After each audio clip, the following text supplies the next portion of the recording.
Hello 12th standard students. Today we are going to see exercise number 1.7, how to solve a homogeneous equation.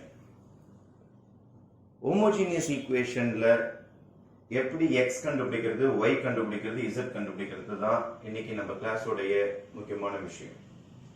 Homogeneous equation அப்படினாலே உங்களுக்கு இந்த பக்கம் பாத்தீங்கன்னா equal to 0, equal to 0, equal to 0 ன்னு கொடுத்திருப்பாங்க. நம்ம கிட்ட 3 வேரியபிள்ஸ் கொடுத்திருக்காங்க xyz xyz xyz. இந்த மாதிரி 3 வேரியபிள்ஸ் கொடுத்திருக்காங்க அப்படினாலே அது ஒரு plane. equal to 0 equal to 0 equal to 0 கொடுத்திருந்தாங்கன்னா the planes passes through the origin. For example, homogeneous equations கத்துக்கிறதுக்கு முன்னாடி அதுல ரெண்டு விதமான ஆன்சர்ஸ் வரதுக்கு வாய்ப்பு இருக்கு. ஒன்னு trivial solution, ஒன்னு infinitely many solution. அப்ப இந்த சம்ல ரெண்டு ஆன்சர் வரலாம். ஒன்னு trivial வரலாம், ஒன்னு infinitely many solution வரலாம். What is the meaning of trivial solution? என்ன சார் அதோட மீனிங்? trivial solutionனா எப்படி வரலாம்? இங்க 0 0 0 இருக்குறதுனால. It's a special kind of equations called homogeneous. All are zeros. இப்போ இது ஒரு plane, இது ஒரு plane, இது ஒரு plane. மூணு plane நம்ம கையில இருக்குது. First plane, second plane, third plane. Consider these three cars. This is the first equation, this is the second equation, this is the third equation.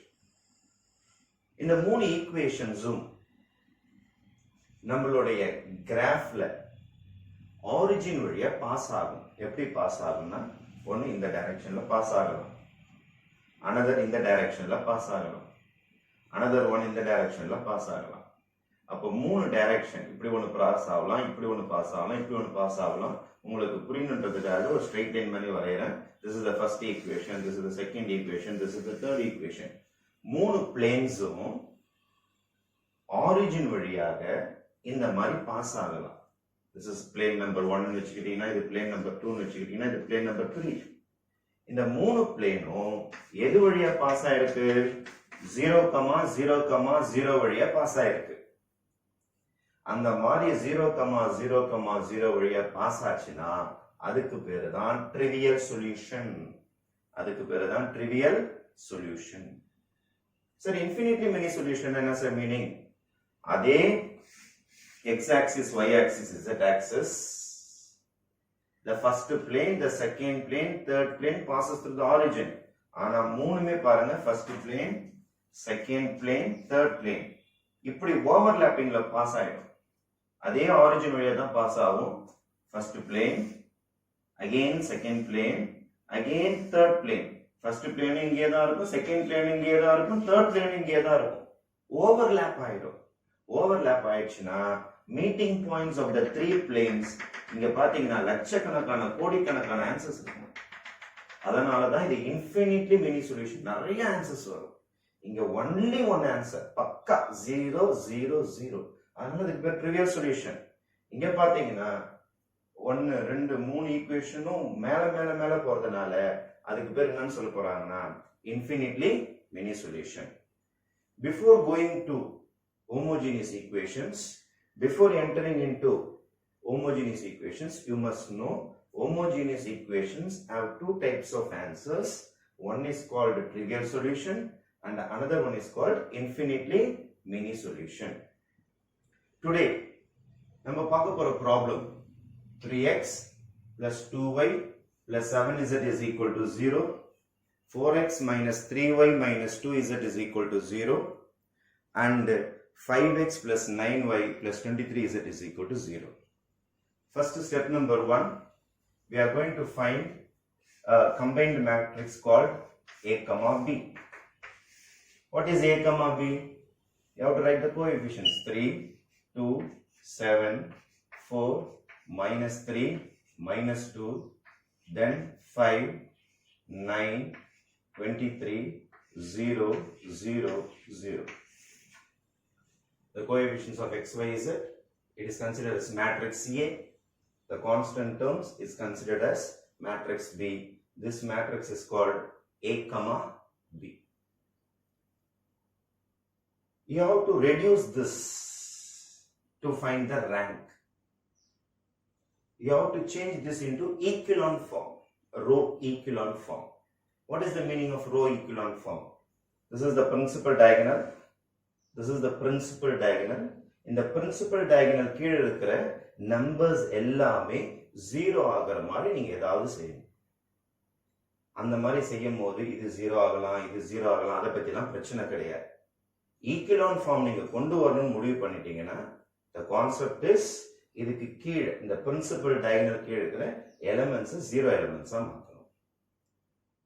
Starting number 1 இருந்தா நல்லா இருக்கும், சீக்கிரமா 0 ஆக்கிடலாம். ஆனா எந்த நம்பர் இருந்தாலும் போடலாம். இப்போ நமக்கு 3 தான் வந்திருக்குது, அதனால ஒன்றும் பிரச்சனை கிடையாது. இப்போ 4 0 ஆக்கணும்னு ஆசைப்படுறேன். இந்த 4 0 ஆக்கிறதுக்கும் 5 0 ஆக்கிறதுக்கும் நம்ம யாருக்கிட்ட ஹெல்ப் கேட்கணும்னா R1 கிட்ட தான் ஹெல்ப் கேட்கணும். இந்த 4 0 ஆக்கிறதுக்கும் 5 0 ஆக்கிறதுக்கும் யாருக்கிட்ட ஹெல்ப் கேட்கணும்னா R1 கிட்ட தான் ஹெல்ப் கேட்கணும். இப்போ R2 R3ல 0 வரணும்னா R1 கிட்ட போய் ஹெல்ப் கேட்போம். அப்போ R1 கிட்ட நம்ம ஹெல்ப் கேட்கும்பொழுது 3 is going to help us to change this 4 and 5 to zeros. என்ன பண்ண போறோம்னா R2 is equal to R2 minus R1. போட்டா 0 வராது, ஏன்னா இங்க 4 இங்க 3. சரி, 4 டேபிள்ஸ்ல 3 வருமா? வராது. 3 டேபிள்ஸ்ல 4 வருமா? வராது. அப்ப நான் என்ன பண்ண போறேன்னா இந்த நம்பரை தூக்கி இங்க எழுத போறேன், 3R2. இந்த 4 தூக்கி மேல எழுத போறேன், 4R1. என்ன சார் நடக்கும்? R1ல 4 மல்டிப்ளை பண்ணா 12 கிடைச்சிரும். R2ல 3 மல்டிப்ளை பண்ணா 12 கிடைச்சிரும். அப்ப சப்ட்ராக்ட் பண்ண ஆன்சர் என்ன வரும்? 0 வரதுக்கு சான்சஸ் உண்டு. அப்ப இங்க 0 வரதுக்கு எய்ம் கொடுத்துட்டேன். நெக்ஸ்ட் R3 கிட்ட போறேன். இந்த 5 0 ஆகணும். அதனால என்ன பண்ண போறேன்னா R3 minus R1 போட்டா வராது. 5 minus 3 போட்டா 2 வந்துரும். ஆனா எனக்கு 0 வரணும். சரி, 3 டேபிள்ஸ்ல 5 வருமா? வராது. சரி, 5 டேபிள்ஸ்ல 3 வராது, 3 டேபிள்ஸ்ல 5 வராது. அப்ப என்ன சார் பண்ணலாம்? அப்படியே இன்டர்சேஞ்ச் பண்ணுங்க. இந்த 3ன்ற நம்பரை தூக்கின்னு வந்து R3 கிட்ட கொடுத்துருங்க. இந்த 5ன்ற நம்பரை தூக்கின்னு போயிட்டு R1 கிட்ட கொடுத்துருங்க. அப்போ 3 5s are 15 கிடைச்சிரும் R3ல. R1ல 5 3s are 15 கிடைச்சிரும். இந்த ரெண்டு டிரான்ஸ்ஃபர்மேஷன் நீங்க ரஃப் ஒர்க்ல செய்ய ஆரம்பிச்சாலே உங்களுக்கு இந்த ரெண்டு இடமும் என்ன ஆகிறதுக்கு சான்சஸ் உண்டு? 0 ஆகிறதுக்கு சான்சஸ் உண்டு. திருப்பி சொல்றேன், ரோ ஈக்குவலான் ஃபார்ம் கொண்டு வரணும் அப்படின்னு நீங்க முடிவு பண்ணிட்டீங்க அப்படின்னா இந்த 4ம் 5ம் 0 ஆகணும். இந்த ரெண்டு பேரையும் 0 ஆகிறதுக்கு யாரோட ஹெல்ப் கிட்ட போயிருக்கிறோம்? R1 கிட்ட ஹெல்ப்புக்காக போயிருக்கிறோம். இப்போ R1 நமக்கு இந்த ஹெல்ப் பண்ணிட்டு இந்த ரெண்டு எலிமெண்ட்ஸையும் என்ன பண்ண போறாங்கன்னா 0 ஆக்க போறாங்க. எப்படி 0 ஆக்க போறாங்கன்றத பார்க்கலாம். ஸ்டூடெண்ட்ஸ், இப்போ அந்த எலிமெண்ட்ஸ் எப்படி 0 ஆக்குறது? எந்தெந்த எலிமெண்ட்ஸ்? R2லயும் R3லயும் இந்த எலிமெண்டரி டிரான்ஸ்ஃபர்மேஷன் சொல்லுவோம். அது பேரு இந்த எலிமெண்டரி டிரான்ஸ்ஃபர்மேஷன் யூஸ் பண்ணி சப்ட்ராக்ட் பண்ணிருக்கோம் பாருங்க. 3 times R2 minus 4 times R1. இத ஃபுல்லா 3 ஆல மல்டிப்ளை பண்ணிருக்கோம். R2வை R1 ஃபுல்லா 4 ஆல மல்டிப்ளை பண்ணி சப்ட்ராக்ட் பண்ணிருக்கோம். இந்த மாதிரி ஆன்சர் வந்திருக்கு. அது மாதிரி 3R3 ஃபுல்லா 3 ஆல மல்டிப்ளை பண்ணியாச்சு. R1 ஃபுல்லா 5 ஆல மல்டிப்ளை பண்ணி சப்ட்ராக்ட் பண்ணா இந்த மாதிரி ரெண்டு ஆன்சர்ஸ் கிடைக்கும். இப்போ இந்த ரெண்டு ஆன்சர்ஸையும் எடுத்துட்டு வந்து நான் எழுதுறேன் பாருங்க. this is an equal, this is equivalent symbol. ஏன்னா சிம்பிள் மாறிடும் உங்களுக்கு. இது ஈக்குவல் மேட்ரிக்ஸ் நம்ம டிரான்ஸ்ஃபர்மேஷன் பண்ணிட்டோம். இப்போ ஈக்குவலன்ட் மேட்ரிக்ஸ் கிடைச்சிடும் உங்களுக்கு. 3 2 7 0. அதுக்கு அடுத்து 0 minus 17 minus 34 0. அதுக்கப்புறம் 0 17 34 0. இப்போ லாஸ்ட் ஸ்டேஜ் நம்ம எப்படியாவது இதை 0 ஆக்கணும். ஏன்னா நம்ம பிரின்சிபல் டயகனல் தானே. அப்ப இதை 0 ஆக்கிறதுக்கு நம்ம இந்த ரெண்டு பேரும் 0 ஆக்க எப்படி R1 ஹெல்ப் கேட்டோமோ அதே மாதிரி இதை 0 ஆக்கிறதுக்கு இவர்கிட்ட போய் ஹெல்ப் கேட்கணும். R2 கிட்ட போய் ஹெல்ப் கேட்கணும். நல்லா காலம் நம்மளுக்கு +17 -17 வந்திருக்கிறதுனால 0 ஆக்குறது ரொம்ப ரொம்ப ஈஸி. இதை 0 ஆக்க ட்ரை பண்ண போறேன். என்ன செய்ய போறேன்னா R3 is equal to R3 minus R1. அப்படியே டைரக்டா மைனஸ் பண்ண போறேன். அப்ப என்ன நடக்கும் பாருங்க. R3 ஓட answer, what is my R3? R3 is equal to, இங்க ரெஃப்ல போட்டு காட்டுறேன் நான். R3 is equal to 0 17 34 0. Again R1 is 0 17 minus 17 minus 34 0. நீங்க பிளஸ் பண்ணா போதும், ஏன்னா சிம்பிள்ஸ் மாறி இருக்குது. அதனால R3 பிளஸ் R1 போட்டாலே எல்லாமே என்ன ஆயிடும் உங்களுக்கு 0 ஆயிடும். இப்ப நெக்ஸ்ட் ஸ்டேஜ் நமக்கு என்ன கிடைக்கும்னா 3 2 7 0 0 minus 17 minus 34 0 finally 0, 17, 34, 0. Sorry, இதுதான் நம்ம மாத்திட்டோம். R3 வந்து 0, 0, 0, 0. இந்த டிரான்ஸ்ஃபர்மேஷன் பண்ண பிறகு நமக்கு R3 ஃபுல்லா மாறி போச்சு. இப்போ பாருங்க நம்மளுடைய ஈக்குவலன்ட் ஃபார்ம் 0, 0, 0 வந்து போச்சு. பிரின்சிபல் டயகனல் கீழ இருக்கிறது எலிமெண்ட்ஸ்லாம் 0. இங்க 0 வந்து அத பத்தி நமக்கு ப்ராப்ளம் கிடையாது. இப்போ this is called row echelon form. row echelon formல நமக்கு என்ன வந்திருக்குதுன்னா 3 ரோஸ்ல ஒரு ரோ ஃபுல்லா 0 ரோவா மாறி போச்சு.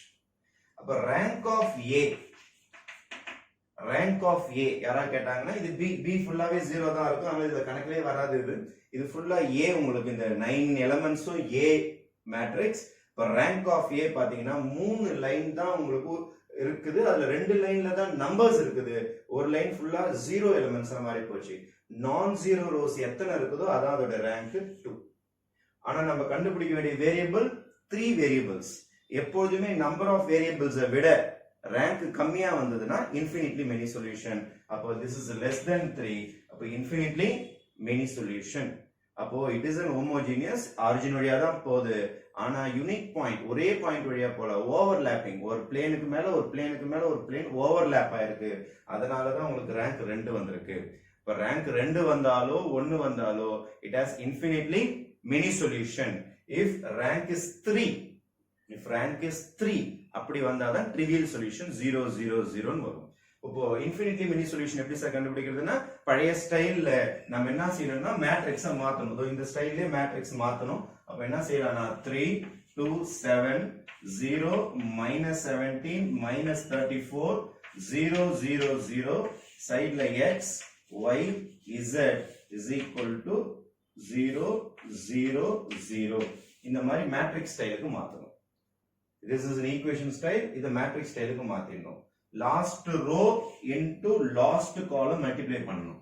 last row into last column multiply பண்ணனும். ஆனா last row into last column multiply பண்ணா எதுமே வராது. x உம் வராது, y உம் வராது, z உம் வராது. அப்போ ஒரு வேரியபிள் வராது. எப்போதுமே ரேங்க் குறைய வேரியபிள்ஸ் குறைஞ்சிட்டே வரும், வராது.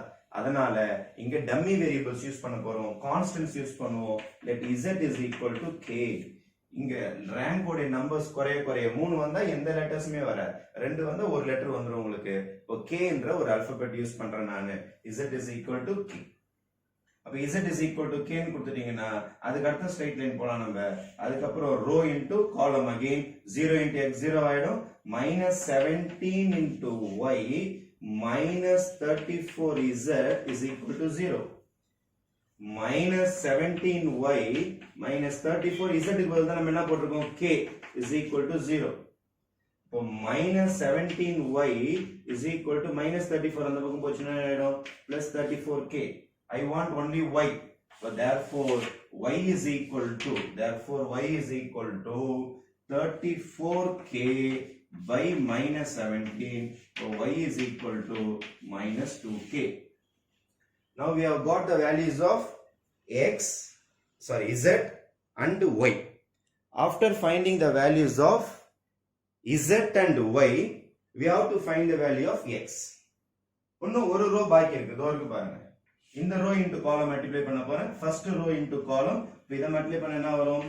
3x plus 2y plus 7z is equal to 0. Again 0 தான், எல்லாமே equal to 0 தான்.